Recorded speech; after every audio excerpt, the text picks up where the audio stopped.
Hello दोस्तों, नमस्कार। मैं मुकेश कुमार यादव एक बार फिर आप लोगों के बीच में उपस्थित हुआ हूं अगेती गाजर की खेती को लेकर के। दोस्तों, अगेती जो गाजर होती है इसे बो करके बहुत सारे किसान अपनी गरीबी दूर कर चुके हैं। इससे बहुत अच्छा वो मुनाफा ले चुके हैं। भारत कृषि प्रधान देश है। यहाँ का बच्चा बच्चा किसान परिवार से जुड़ा हुआ है। मैं भी किसान परिवार से हूँ। मेरे माता पिता भी खेती करते हैं, मेरे पूर्वजों ने भी खेती की है और मैं भी खेती करता हूँ। दोस्तों, आज जो मैं आपको बताने वाला हूँ वो अगेती जो गाजर है उसकी ए से लेके जेड तक की पूरी कहानी बताने वाला हूँ। इसीलिए आप लोगों से निवेदन करता हूँ कि आप इस वीडियो को पूरा देखें। किसान भाइयों, मैं बात कर रहा था अगेती गाजर की। तो सबसे पहले हम इस गाजर को बोने से पहले सबसे पहले हम अपने खेत को देखते हैं।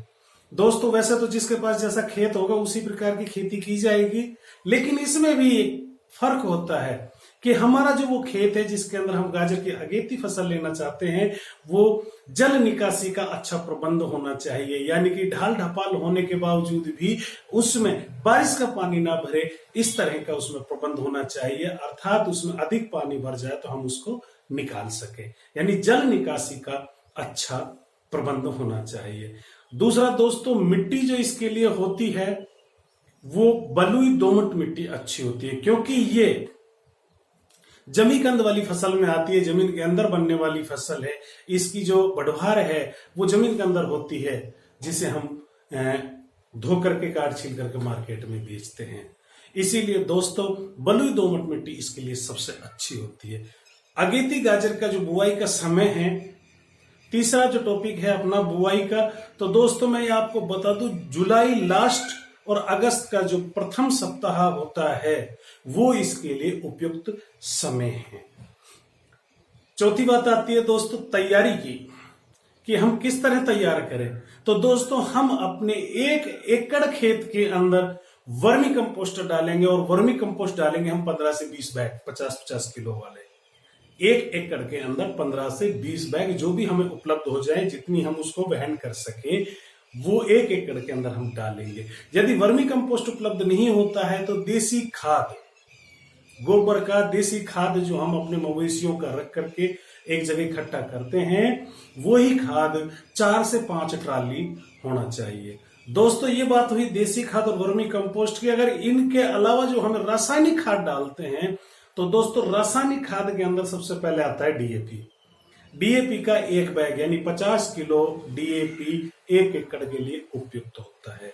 दोस्तों, इसके अलावा हमें नाइट्रोजन देना होता है, यूरिया देना होता है, और उस यूरिया को हम एक बार नहीं देंगे, उसे 3 भागों में देंगे, 15 से 20 किलो एक बार में। अर्थात हमारी जो गाजर की फसल होगी उसके अंदर हम नाइट्रोजन, जिसे यूरिया के नाम से जाना जाता है, उसे हम 3 तरह से देंगे, 3 टुकड़ों में देंगे। दोस्तों, डीएपी के साथ साथ में यदि आपको इफको का प्रोडक्ट है जिसका नाम है सागरिका, अगर आपको सागरिका मिल जाती है तो 10 से 15 किलो 1 एकड़ के लिए पर्याप्त होती है। दोस्तों, यहां के बाद हमारा जो 5वां टॉपिक आता है वो आता है तरीका।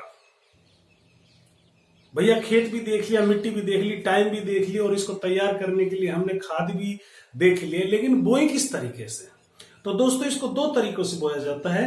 गाजर को 2 तरीके से बोया जाता है। एक तो अपनी परंपरागत खेती के अनुसार छिटकवा विधि है, जिसे हम जेल काटना भी बोलते हैं या छिटकाव विधि बोलते हैं। दोस्तों, छिटकाव विधि से दुगना बीज लगता है खेत के अंदर और फसल भी कम होती है।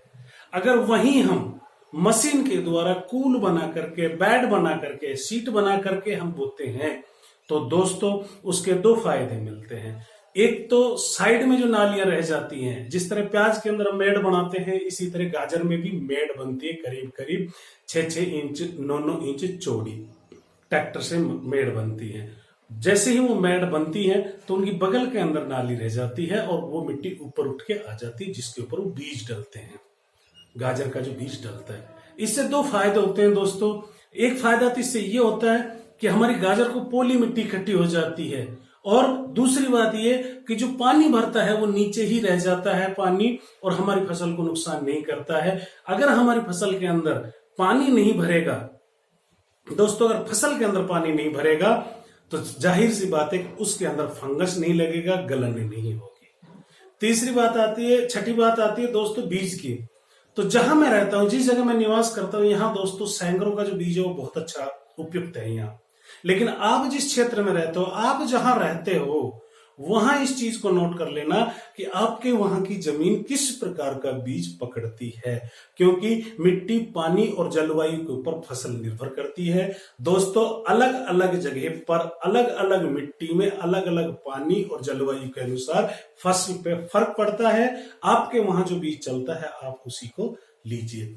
लेकिन इसी के साथ में जो सातवीं बात बता देना चाहता हूं दोस्तों, वो बात यही बताना चाहूंगा कि गाजर की जो खेती है वो बहुत ही कॉमर्शियल टाइप है, बहुत ही अच्छा मुनाफा देने वाली है। अगर हमें इसको जल्दी तैयार करना है, इसमें किसी प्रकार का रोग ना लगे, ऐसा हम करना चाहते हैं, तो हमें उस बीज को उपचारित करना पड़ेगा, ट्रीट करना पड़ेगा। उस बीज को उपचारित हम करेंगे, बावस्टीन से करेंगे या फिर कार्बन डाइजम ले लीजिए। 2 ग्राम 1 किलो बीज के लिए बहुत होता है। इसके अलावा दोस्तों खरपतवार नियंत्रण की जब हम बात करें तो खरपतवार नियंत्रण दोस्तों बुआई से पहले होता है। जिस तरह प्याज बोने से पहले पेंडा या स्टाम्प डालते हैं, ठीक उसी तरह बुआई से 15 दिन पहले आप पेंडा या स्टाम्प डाल दीजिए। लेकिन दोस्तों याद रखना, मैं विशेषकर जोर देकर के आपको ये बात बता देना चाहता हूं कि गाजर में आज तक ऐसा कोई टेक्निकल नहीं बना है कि बिजाई होने के बाद में उसके खरपतवार को रोका जा सके। बिजाई करने के बाद अगर आपकी गाजर के अंदर खरपतवार है तो दोस्तों आप उसे यांत्रिक विधि से अपने हाथों के द्वारा ही निकालिए। तो दोस्तों अभी तक जिन्होंने इस चैनल को सब्सक्राइब नहीं किया है वो कृपया इसको सब्सक्राइब कर दें। और दोस्तों अगर ये वीडियो आपको पसंद आई हो तो इसको शेयर और लाइक जरूर कर देना। दोस्तों किसान का बेटा हूं और ये उम्मीद करता हूं कि मेरी इस वीडियो से आपको गाजर की अगेती फसल के बारे में पूरी जानकारी मिल गई होगी। और अगर इसके बाद भी आपको किसी प्रकार की कोई संशय है, कुछ पूछना चाहते हो, तो दोस्तों आपका स्वागत है। कमेंट बॉक्स में जाकर के आप कमेंट कीजिएगा। फिर मिलते हैं, तब तक के लिए जय हिंद, जय भारत।